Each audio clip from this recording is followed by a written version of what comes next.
Today, ladies and gentlemen, we are going to be working on the Torino.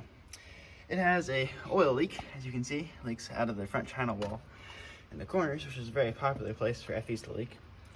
Of course, when I fixed timing chain at the cam swap on this, it's the only time I've ever done a poor job of this, apparently, because before I've had pretty good success sealing the intake on an FE, and it also burns oil. I'm thinking that we may have a slight oil leak in the intake runners as well. So I have a new set of medium riser intake gaskets that we are going to be installing.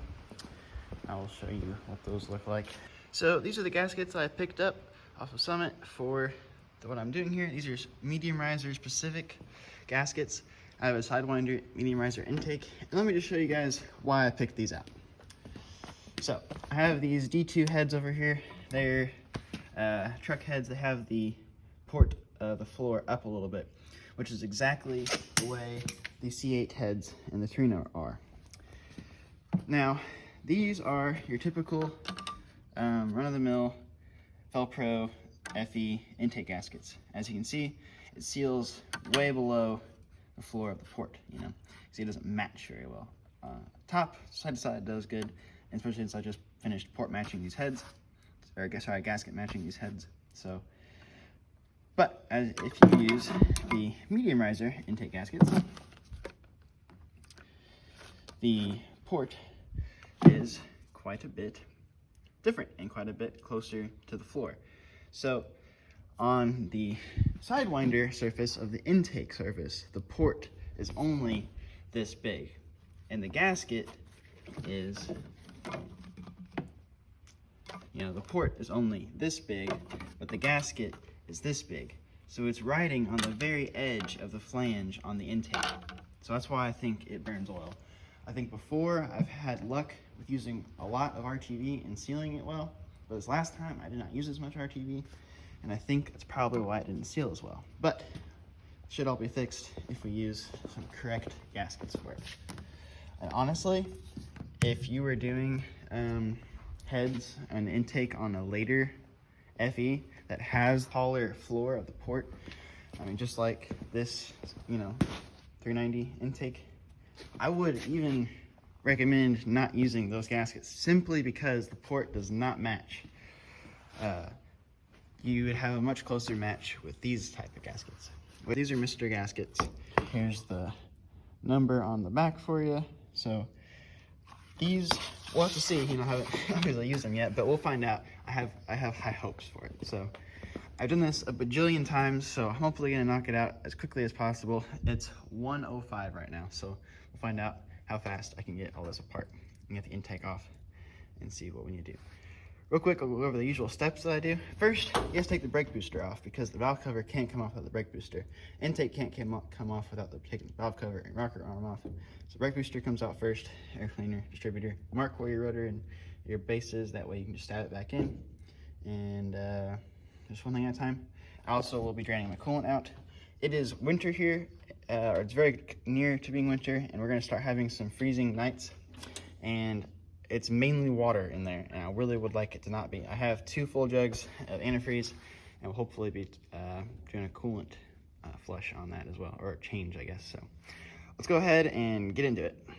As you can see, look how bad the oil leak is. It pools up down there, and it'll burn, quart or so every, 150 miles, and it drips on the ground and all over my headers. It's pretty bad.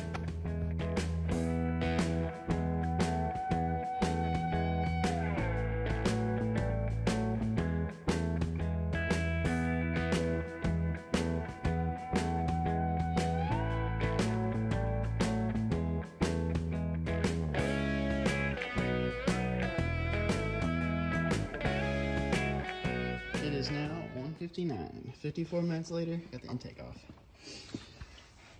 Nothing particularly to note that I can see. All right, it's also worth it to make sure that your gaskets actually fit. I just got through cutting that off. You can see that's too much. And what we're gonna do is we're gonna put a big bead, big dollop of RTV in this area right here, or any kind of silicone gasket maker, whatever you got. But we wanna make sure these gaskets actually fit nicely. And some people just like to use the silicone on the China wall anyway, but I'm not going to, simply because I don't like to. So we're going to use this, and as you can see on this side, needs quite a bit cut off as well, so we're going to cut that as well. This port right here, this blank section, is your heat riser port. Now, when I first put these heads together years ago, or however long ago it was, it feels like a long time ago, I RTV'd some metal pieces to it, and they have stayed there ever since. But if I put this gasket over it, it's going to be too thick. So what I'm going to do is I'm going to cut this out here, and until it fits in there good, and then we'll won't have to worry about it. Alright guys, got these intake gaskets fitting pretty darn good. Had to trim a couple of the ports just a little bit. Now I did gasket match these heads to the last set of gaskets, so that's probably why I had to trim the gasket just a little bit. But overall, fitting pretty good. I had to cut the entire corner out of this one because the exhaust crossover plate was in the way. This one fit in the hole after I cut it out, but that's the one thing to note really. And honestly guys, don't be afraid to cut your gaskets if you need to. It's not totally out of the ordinary that they would not fit properly. These gaskets, these ports and intakes all just had a very wide tolerance as far as the measurements went, and maybe even the gaskets do too. So just make sure that everything fits well. Make sure, just like this one here, you see, I can run my finger on the middle all the way around here. It's even a little bit too much on there, but that's no big deal. But you just want to make sure there's no gasket overhanging inside the port. That way it doesn't end up inside your engine. So anyway guys, I'm going to go ahead and put a thin coat of RTV on the back side of these gaskets, the back side of the cork, and that way everything will stay in place when we set the intake on top of it. Like I said, we're going to put a big dollop in the corners of these cork. That's where they like to leak.